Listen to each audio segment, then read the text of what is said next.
Everyone, कैसे हो सभी। आई होप सभी अच्छे होंगे। मैं हूं आपके सामने पेपर 2 ईवीएस फैकल्टी ज्योति बाला। आज मैं आपके साथ में डिस्कस करने वाली हूं न्यू पैटर्न, किस यूनिट से ज़्यादा क्वेश्चंस बनते हैं, कौन सी यूनिट ज़्यादा इंपॉर्टेंट है, ये जो एग्जाम का पैटर्न है वो कितना चेंज हुआ है कंपेयर टू 2012 एंड जो पहले के पेपर है उनके कंपैरिजन में। आपको पता है आपका जो एग्ज़ाम है जून 2026 का, उसमें काफ़ी कम टाइम बचा हुआ है। हमारी जो प्रिपरेशन है वो हम किस तरीके से करें, किस यूनिट पे हम ज़्यादा फोकस करें या किस यूनिट से ज़्यादा क्वेश्चन पूछे जाते हैं, किस तरीके का पेपर पैटर्न पूछा जाता है, वो सारी चीज़ें आज मैं आप लोगों के साथ में शेयर करने वाली हूँ ताकि जून 2026 साइकिल का जीआरएफ आप क्रैक कर पाओ। तो सबसे पहले आपको पता है कि आपके सिलेबस में पेपर 2 एनवायरमेंटल साइंस के अंदर टोटल 10 यूनिट्स हैं।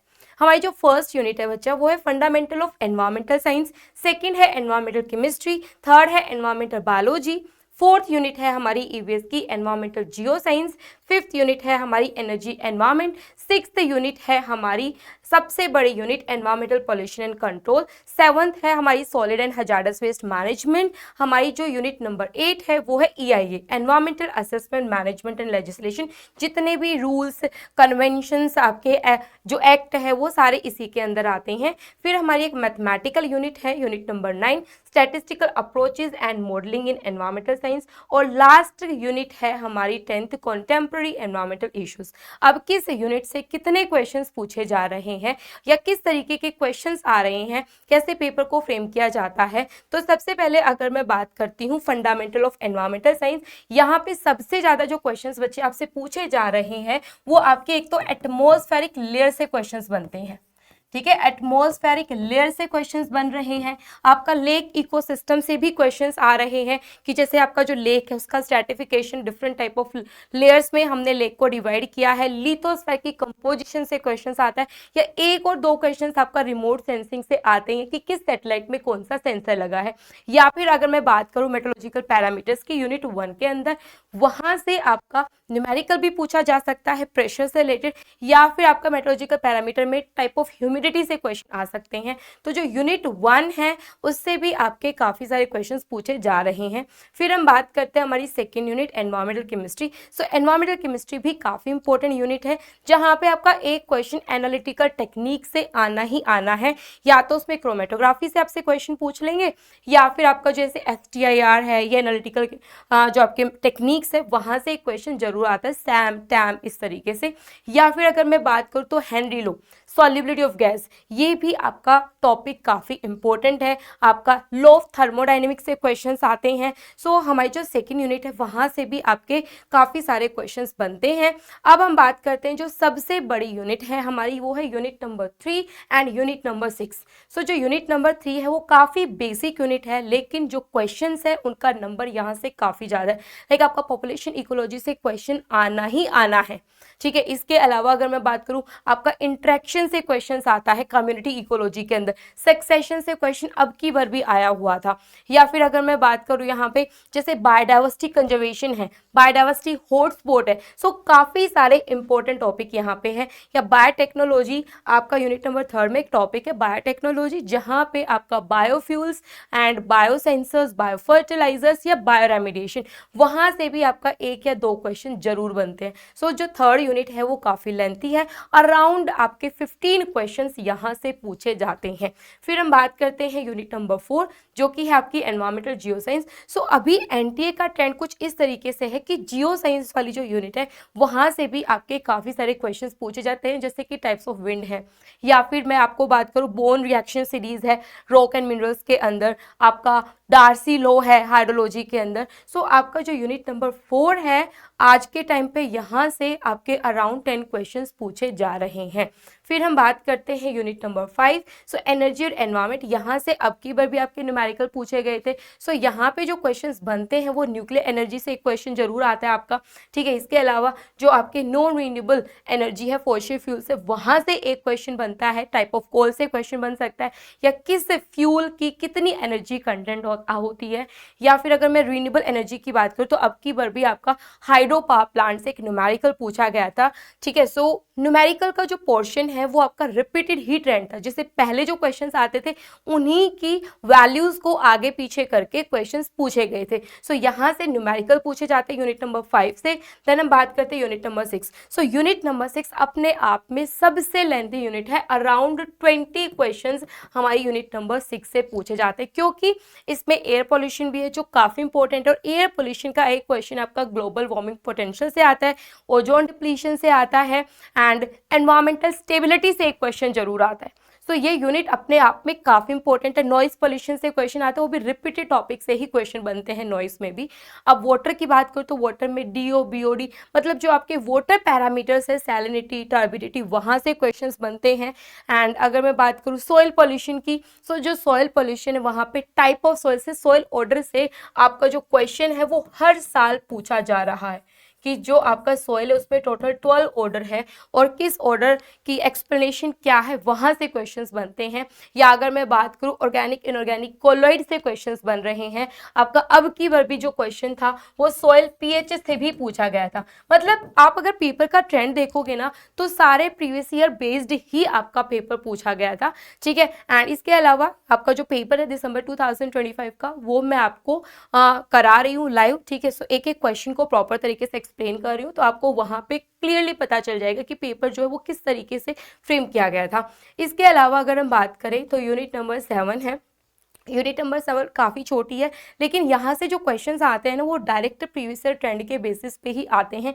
जैसे आपके जो क्वेश्चन है बायोमेडिकल से आता है, अब की बार भी 2 क्वेश्चन आपके प्लास्टिक वेस्ट से थे, ठीक है। सो आपका जो सॉलिड एंड हैजार्डस वेस्ट है उसमें एक क्वेश्चन प्लास्टिक वेस्ट से जरूर आएगा और एक आपका वेस्ट रिसाइकलिंग से। लाइक 5 to 7 क्वेश्चंस आप भी सॉलिड एंड हजार्डस वेस्ट से डायरेक्ट क्वेश्चंस बनते हैं। अब हम बात करते हैं unit number 9।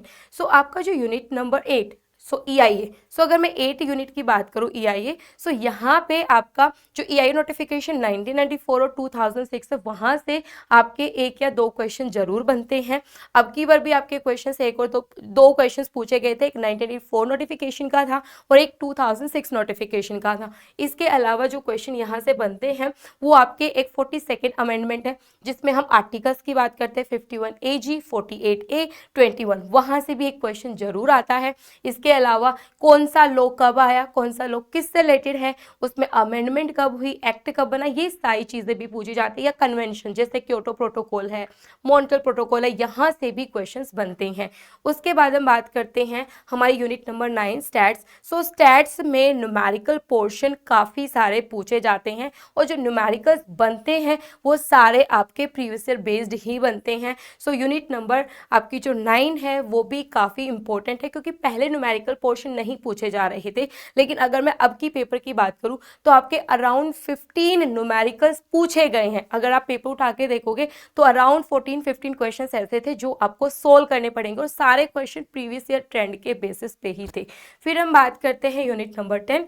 So unit number 10 में कॉन्टेम्प्रेरी एनवायरमेंटल इश्यूज है, जहां पे आपका एक क्वेश्चन जो है वो एनवायरमेंटल डिजास्टर से जरूर आना है, ठीक है। एनवायरमेंटल डिजास्टर में आपका जैसे मीना माता डिजीज है, भोपाल गैस ट्रेजेडी है, फ्यूकुशिमा डेची न्यूक्लियर पावर प्लांट है, यहाँ से क्वेश्चन जरूर आता है। ग्रिया रेटिंग से क्वेश्चन आता है आपका, ठीक है। इसके अलावा NAPCC से क्वेश्चन आता है, national action plan on climate change, ठीक है। सो यहाँ से भी काफी सारे क्वेश्चन आपके आ रहे हैं, ठीक है, NAPCC से। सो ये आपके टोटल 10 यूनिट्स हैं, लेकिन अगर मैं सबसे हाई वेटेज की बात करूँ तो यहाँ पे सबसे ज्यादा जो क्वेश्चन आपके बन रहे हैं वो यूनिट नंबर 3 से बन रहे हैं, ठीक है। एनवायरमेंटल बायोलॉजी से, एनवायरमेंटल जियो साइंस से आपका आ रहा है, एनवायरमेंटल पॉल्यूशन से क्वेश्चंस पूछे जा रहे हैं आपके, स्टैट्स से क्वेश्चंस, मतलब ये वो यूनिट है, ठीक है, जो सबसे इंपॉर्टेंट है। लेकिन हाँ, अगर मैं देखूँ तो कंटेम्प्रेरी एनवायरमेंटल इश्यूज से नंबर ऑफ क्वेश्चंस कम होता है, अराउंड आपके 5 क्वेश्चंस यहाँ से पूछे जाते हैं, लेकिन सबसे ज्यादा आपका अराउंड 35 क्वेश्चन तो आपकी यूनिट नंबर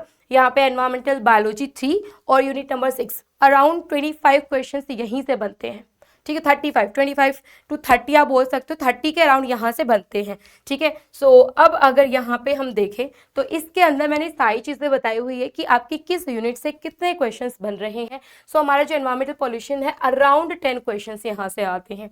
ठीक है, फिर अगर हम बात करें एनवायरमेंटल बायोलॉजी की, अराउंड 15 क्वेश्चंस यहाँ से पूछे जाते हैं, मतलब ये जो है अराउंड 30 to 35% पार्ट को कवर कर रहा है। फिर एनवायरमेंटल जियो साइंस है। ठीक है, सो एनवायरमेंटल जियो साइंस का रोक एंड आपका जो विंड वाला पोर्शन है वो सबसे इंपॉर्टेंट है। जियोस्ट्रॉपिकल विंड वाला न्यूमेरिकल तो आपका मल्टीपल टाइम रिपीट हो रहा है और सेम फॉर्मूले से क्वेश्चन सोल्व होता है। फिर हम बात करते हैं environmental chemistry, around 10 questions, stat से अराउंड 10 क्वेश्चंस बन रहे हैं।